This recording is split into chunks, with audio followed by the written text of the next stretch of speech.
Imagine a world very different from our own, a world draped in a thick blanket of ice and snow, stretching as far as the eye can see.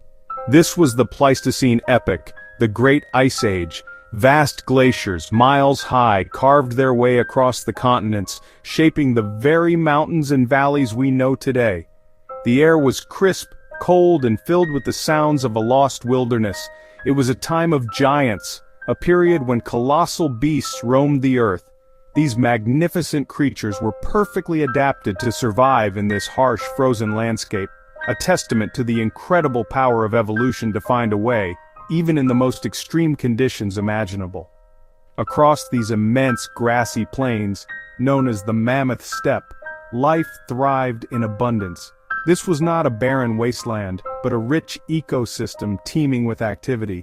Herds of woolly rhinoceros, with their enormous horns, grazed alongside giant deer, whose antlers spanned an incredible 12 feet. Fierce saber-toothed cats with their iconic dagger-like teeth stalked their prey with silent patience. In the skies above, giant condors circled, searching for their next meal. It was a world of breathtaking scale and raw, untamed power, a world where survival was a daily struggle and nature's drama unfolded on a truly epic stage, a grand theater of life and death. The Mammoth Steppe was a unique environment, a vast, cold and dry grassland that once covered much of the northern hemisphere.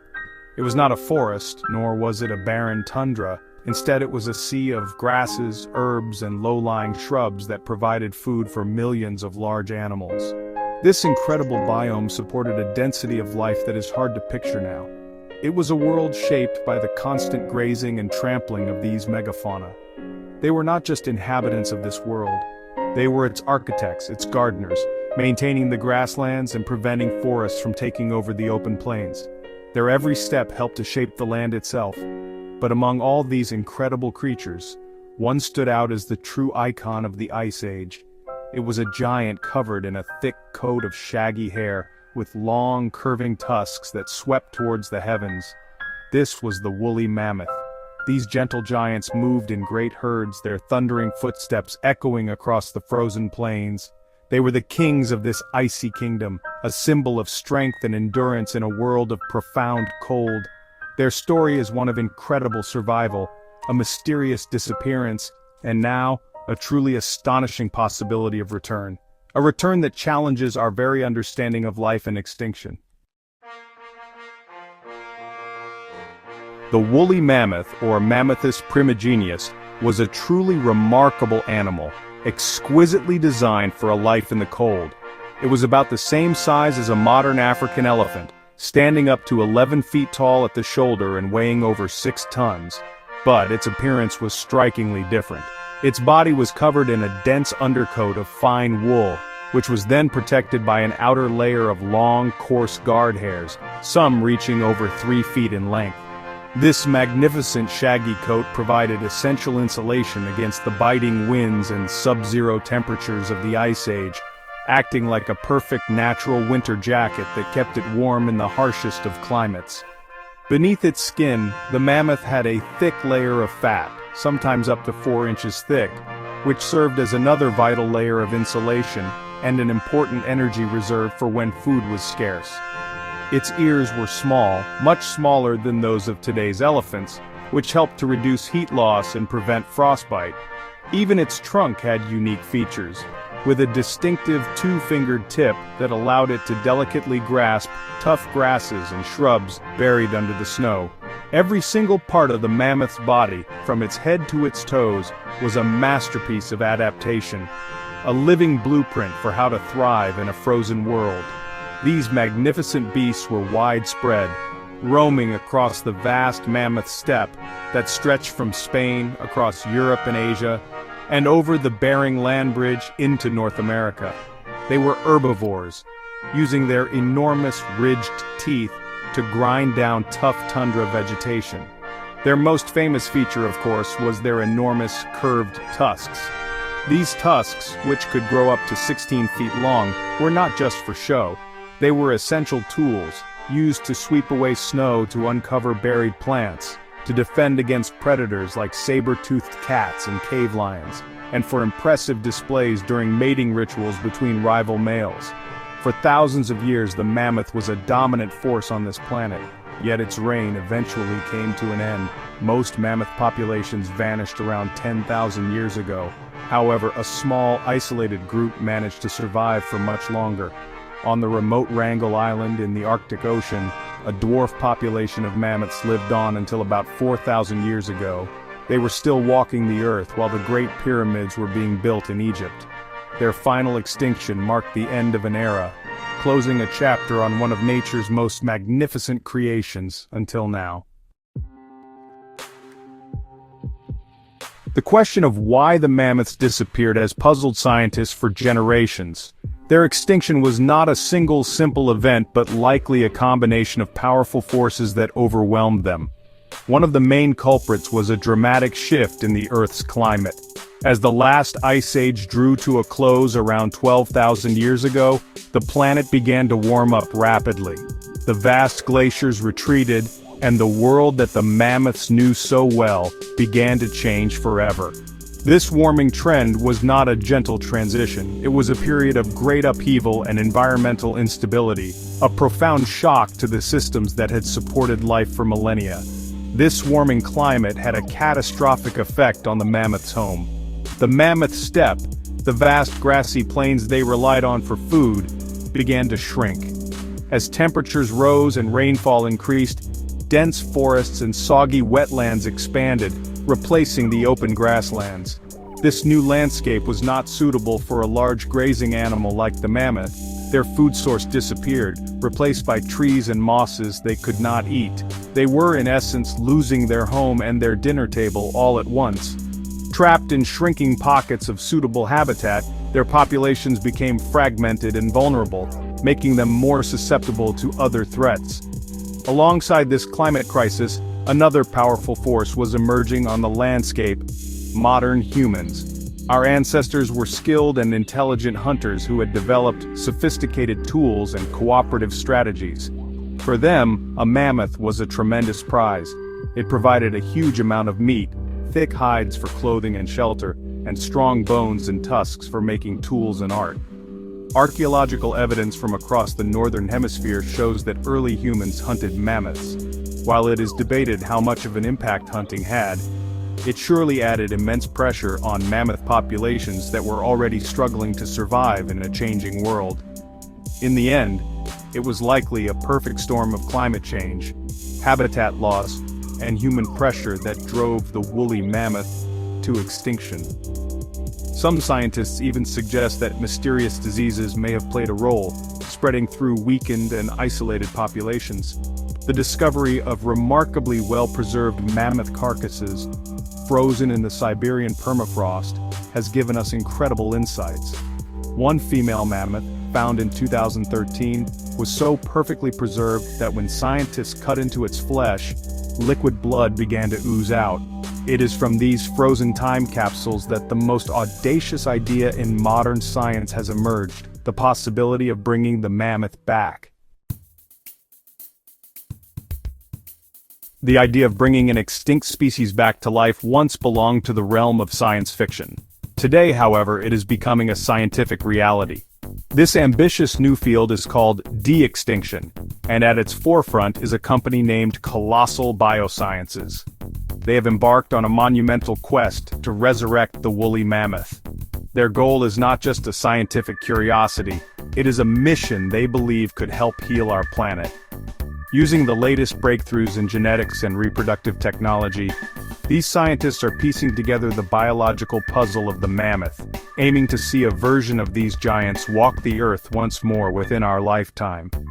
The key to this incredible feat lies in the power of genetic engineering, specifically a revolutionary tool called CRISPR. Think of CRISPR as a pair of molecular scissors that can precisely edit the DNA, the blueprint of life. Scientists have successfully sequenced the complete genome of the woolly mammoth using DNA recovered from those frozen remains found in Siberia. They have a complete instruction manual for how to build a mammoth. The plan is not to create a mammoth from scratch, but to modify the DNA of its closest living relative, the Asian elephant, which shares about 99.6% of its DNA with the mammoth. The process is remarkably intricate. Scientists compare the mammoth genome to the Asian elephant genome, identifying the specific genes that gave the mammoth its unique, cold-adapted traits.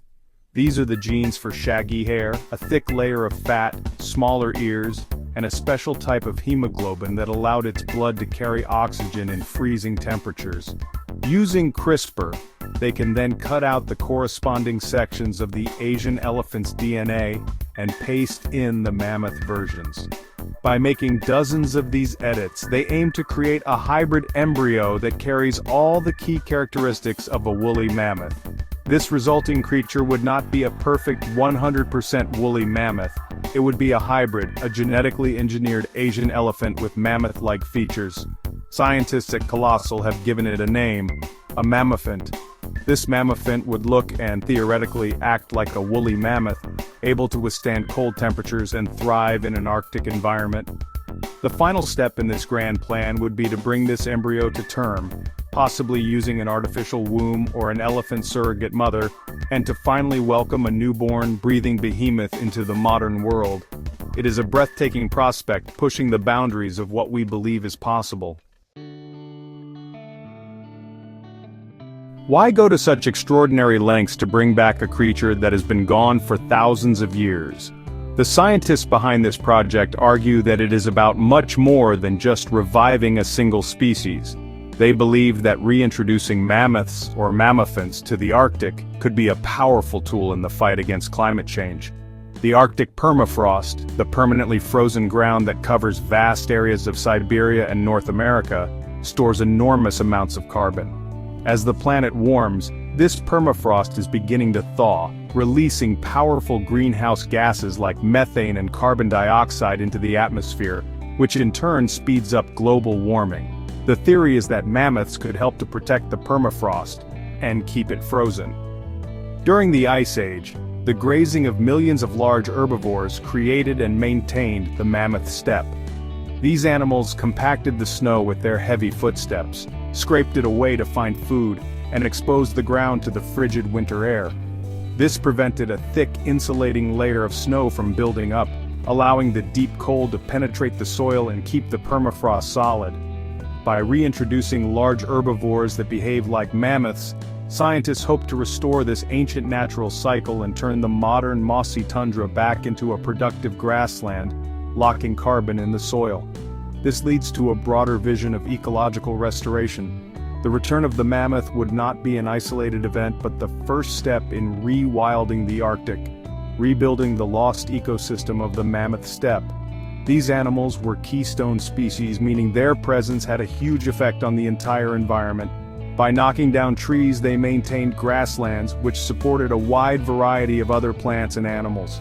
Their dung fertilized the soil, promoting nutrient cycling. Bringing them back could increase the biodiversity of the region, creating a richer, more resilient ecosystem that is better able to cope with the changing climate. Finally, there is a powerful ethical argument for de-extinction, a sense of responsibility. Many scientists believe that humanity played a significant role in the mammoth's demise through overhunting. In this view, we have a moral obligation to try and right this past wrong. De-extinction offers a chance to use our scientific knowledge not for destruction, but for restoration. It is a way of giving back to nature, of using our ingenuity to undo some of the damage we have caused. It represents a profound shift in our relationship with the natural world, from being its conquerors to becoming its custodians, and perhaps even its creators. The prospect of mammoth de-extinction is undeniably exciting, but it also raises profound and difficult ethical questions that we must consider carefully. First and foremost is the welfare of the animals themselves. Would a resurrected mammothant, born from a lab and possibly raised without a mammoth herd to teach it how to behave, be able to live a full and healthy life? Elephants are incredibly intelligent and social creatures with complex family structures. We simply do not know if we can replicate the social and environmental conditions necessary for such an animal to thrive. Are we creating a magnificent creature only to condemn it to a life of confusion and suffering in a world it no longer recognizes? There are also significant ecological risks to consider. While the goal is to restore the Arctic ecosystem, introducing a large engineered animal into a modern environment could have unintended consequences. The Arctic of today is not the same as it was 10,000 years ago. How would existing species like caribou, wolves, and polar bears react to the arrival of a new giant? The mammoth could outcompete native animals for food, or introduce new diseases. We would be conducting a massive ecological experiment with an entire region, and if it goes wrong, the results could be irreversible, potentially causing more harm than good to the very ecosystem we are trying to save. Furthermore, some critics argue that the immense resources, funding, and scientific talent being poured into de-extinction could be better used elsewhere.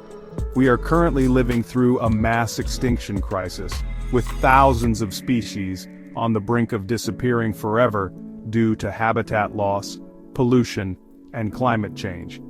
Should our priority be to bring back a species that is already gone, or should we focus all our efforts on saving the elephants, rhinos, and tigers that are still with us? De-extinction is captivating, but it could distract us from the more urgent and perhaps more important task of conserving the biodiversity that we still have left to protect. Ultimately, the quest to revive the woolly mammoth forces us to ask deep questions about our place in the world and the future we want to create. Should we play God? Just because we have the scientific power to reverse extinction, does that mean we should use it? The story of the mammoth is no longer just about the past, it is about the future of our relationship with nature. It challenges us to think about what we value, what we have lost, and what it truly means to be responsible stewards of our planet. The return of the mammoth would be a monumental achievement, but it is a step we must take with great humility, wisdom, and a profound respect for the complexity of life.